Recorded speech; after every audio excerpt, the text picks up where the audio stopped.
and welcome to today's video. My name is Alexi and I'm the creator of Bukuras tutorials, the perfect place for any study organization or time management tips. Today's video is a what's in my backpack video. Now, as you guys know, I am not a student, but if I were a student, these are the things that I would keep in my backpack. Or these are the things that I recommend that my students keep in their backpack. So I've got everything in this bag right here, and I'm just going to go through it and let you know what is in there and why I recommend keeping these materials in your backpack. Now, as with all of my videos, any tips or suggestions that I share are just recommendations. You can adjust them according to what you need and what works best for you.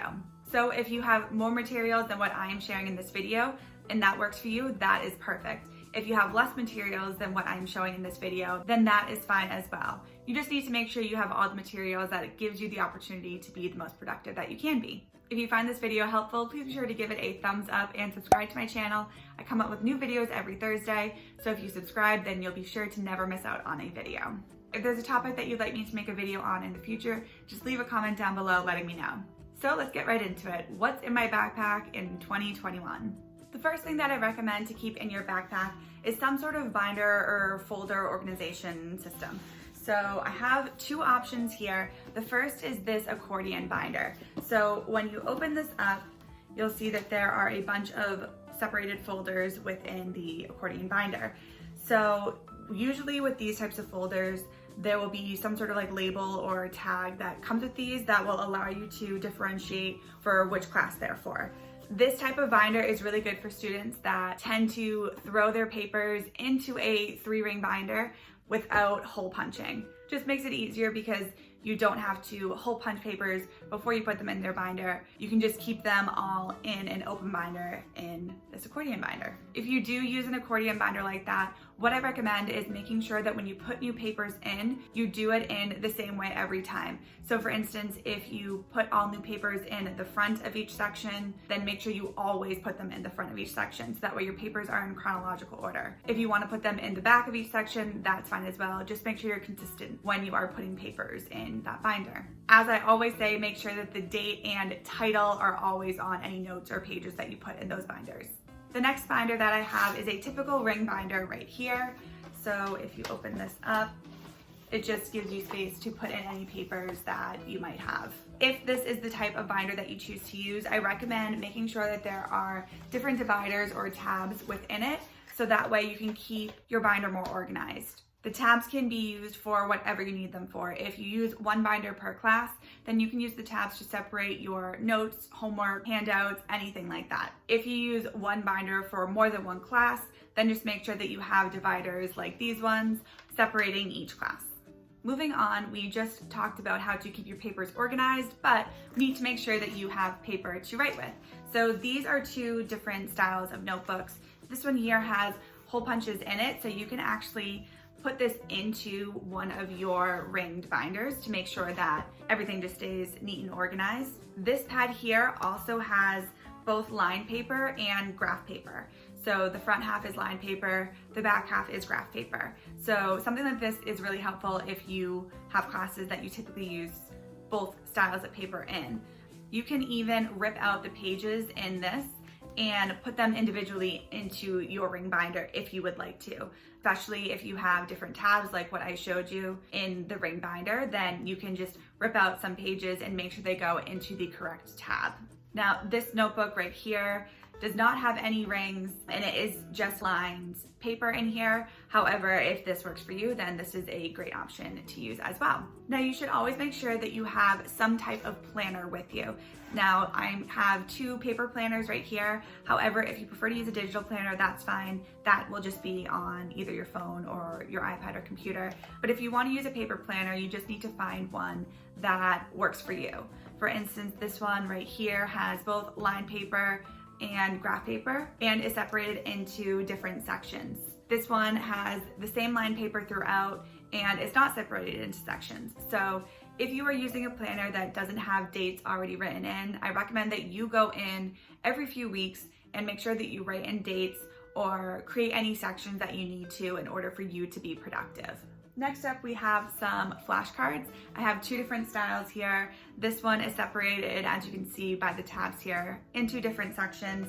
These are just loose flashcards. The important thing here is that these ones are separated into colors and these ones can also be separated into sections. So having that differentiation is really helpful. If you have flashcards that are all the same color, you can use a highlighter to differentiate them and just, highlight the title in the appropriate color. If you have loose flashcards like this, you can punch a hole in the corner and stick them on a key ring or use a piece of ribbon or string or something to hold them together so that way they all stay in one place. Next up, I have a calculator and a stapler. You can definitely find staplers that are smaller than this. This one's just the smallest that I have. I usually keep this on my desk, but there are some that you can get that are at least half this size that are just a little bit easier to keep in your backpack. And then a calculator, again, this is just a small one. Depending on the classes you take, you might have a different calculator that you need, so just check with your teacher to see if you need a specific calculator. Sticky notes and divider tabs are super helpful. You can actually use sticky notes as a divider tab if you don't have ones that are similar to this.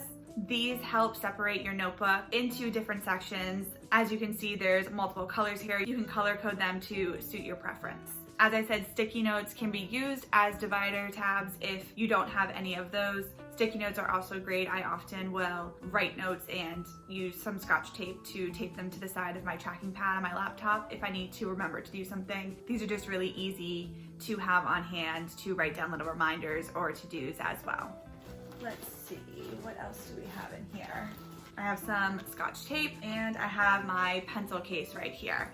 Now, I have probably too many pens in here. Now, I use this to keep all of my pens and pencils and any other little things, so I keep a ton of things in here. You definitely do not need as many writing utensils as I have in here. As long as you have a pen, pencil, and a couple different colors of highlighters, that really is most likely all you're going to need. After that, it just depends on your preference of if you like using different colors or things like that. In addition to pens and pencils, I also like to keep an eraser in here. A sharpener is really helpful as well. And then I keep these little binder clips. If you have paper clips, those work just the same. And let's see, I also keep a mini ruler in here. If you have a protractor, that can fit usually in a pencil case as well. A little tip with these binder clips or paper clips, if you use a planner that doesn't already have dividers, you can use your binder clip to make sure that you can easily open up to the correct page. So you can use the binder clip or a paper clip to just keep it open on the page that you want. And then as the day or weeks go on, you can just adjust the clip so that way you always open up to the correct page.